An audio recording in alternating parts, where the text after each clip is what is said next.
بسم اللہ الرحمن الرحیم۔ السلام علیکم۔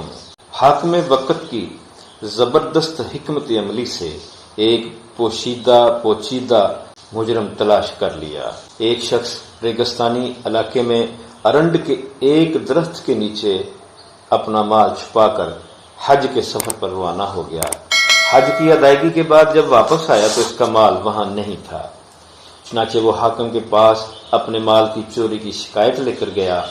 حاکم نے جب یہ واقعہ سنا تو اسے بڑا تعجب ہوا اور وہ اس سنگین مسئلے کو حل کرنے کی فکر میں لگ گیا۔ اس نے شہر کے تمام طبیبوں کو اپنی خدمت میں حاضر ہونے کا حکم جاری کیا۔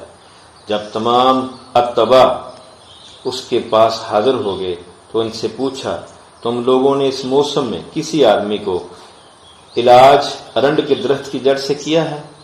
ایک طبیب نے عرض کیا، ہاں، میں نے فلاں آدمی کا علاج ارنڈ کے درخت کی جڑ سے کیا ہے۔ حاکم نے اس مریض کو بلا بھیجا۔ جب وہ مریض حاضر خدمت ہوا تو حاکم نے اس سے دریافت کیا، ارنڈ کے درخت کی جڑ تیرے پاس کون لایا تھا؟ مریض نے بتایا کہ میرا خادم لے کر آیا تھا۔ حاکم نے اس سے کہا کہ اپنے خادم کو بلاؤ۔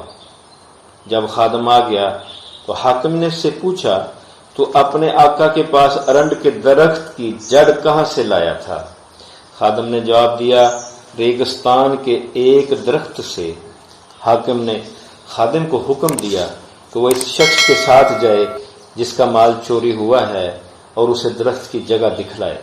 چنانچہ وہ دونوں گئے تو معلوم ہوا کہ خادم نے اسی ارنڈ کے درخت کی جڑ اپنے مالک کے لیے علاج کے لیے نکالی جس کے نیچے مال دفن کیا گیا تھا۔ جب یہ دونوں واپس حاکم کے پاس آئے تو اس نے خادم سے پوچھا، درخت کی جڑ میں چھپایا گیا مال تم ہی نے لیا ہے؟ تو خادم نے جواب دیا، ہاں، میں نے ہی وہ مال لیا ہے۔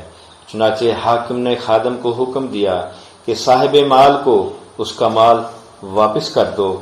خادم نے مال واپس کر دیا اور صاحب مال ہنسی خوشی حاکم کا شکریہ ادا کرتے ہوئے اپنے گھر واپس چلا گیا۔